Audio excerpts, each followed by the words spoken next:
Je suis Charles XIII, roi de Suède et de Norvège, ayant régné de 1809 à 1818, une période marquée par de profonds bouleversements et de grands défis pour mes royaumes. Né le 7 octobre 1748, je suis le fils du roi Adolphe Frédéric et de la reine Louise Ulrique de Prusse, héritant d'une éducation stricte et imprégnée de principes monarchiques. Pourtant, mon ascension au trône n'a pas suivi une trajectoire classique, et mon règne fut celui d'un homme à la croisée des grandes transformations de l'Europe. En 1809, la Suède était un royaume en crise.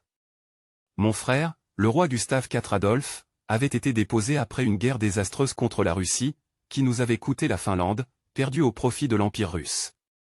La disgrâce de Gustave et le sentiment de colère au sein du peuple m'ont placé au trône comme une figure de compromis. À l'âge de 60 ans, fatigué par les intrigues et conscient de mes propres limites physiques et intellectuelles, j'ai accepté la couronne avec un sens du devoir plus qu'avec ambition. Mon règne a débuté sous le signe de la Réforme. La Constitution de 1809, adoptée avant mon accession, marquait un tournant pour la Suède. Elle établissait un équilibre entre le pouvoir royal et le Parlement, réduisant considérablement l'autorité monarchique. Si je n'étais pas l'artisan direct de cette réforme, je m'efforçais de m'y conformer, sachant qu'un roi constitutionnel devait désormais collaborer avec les représentants du peuple. Cette nouvelle ère politique représentait un défi pour moi, qui avais été formé dans une monarchie absolue. En 1810, un autre événement marquant s'est produit, la désignation de Jean-Baptiste Bernadotte comme héritier du trône. Ce choix audacieux, approuvé par le Riksdag, a introduit une dynamique inattendue dans la monarchie suédoise.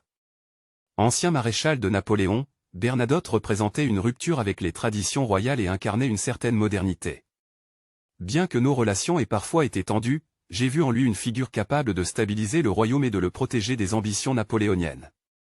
L'union avec la Norvège en 1814, à la suite du traité de Kiel, fut un autre jalon de mon règne.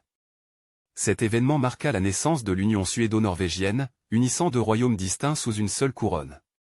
Ce fut une période délicate, car les Norvégiens, attachés à leur indépendance, manifestaient une résistance farouche. Toutefois, grâce à des compromis, une constitution norvégienne fut maintenue, et l'union put se consolider. Sur le plan personnel, mon règne fut marqué par des défis de santé. Les années avaient affaibli mon corps, et je souffrais de maladies chroniques qui limitaient mon énergie.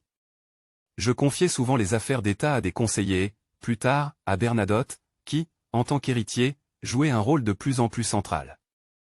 Je ne ressentais aucun ressentiment envers cette délégation de pouvoir, comprenant que la pérennité du royaume exigeait des décisions éclairées, que je n'étais plus toujours capable de prendre. J'ai également été un homme tiraillé entre mes convictions monarchiques et mon intérêt pour l'occultisme. Membre actif de l'ordre des francs-maçons, j'ai trouvé dans ces cercles un espace de réflexion sur les mystères de l'existence et le rôle spirituel du pouvoir. Peut-être cela reflétait-il un besoin d'échapper aux responsabilités écrasantes de ma position. Lorsque je suis décédé le 5 février 1818, je laissais derrière moi un royaume transformé. Mon successeur, Jean-Baptiste Bernadotte, devint Charles XIV Jean, inaugurant une nouvelle dynastie qui allait guider la Suède vers un avenir prospère. Je me souviens de mon règne comme d'une période de transition, où j'ai tenté, malgré mes limites, de servir mon peuple dans un moment d'incertitude.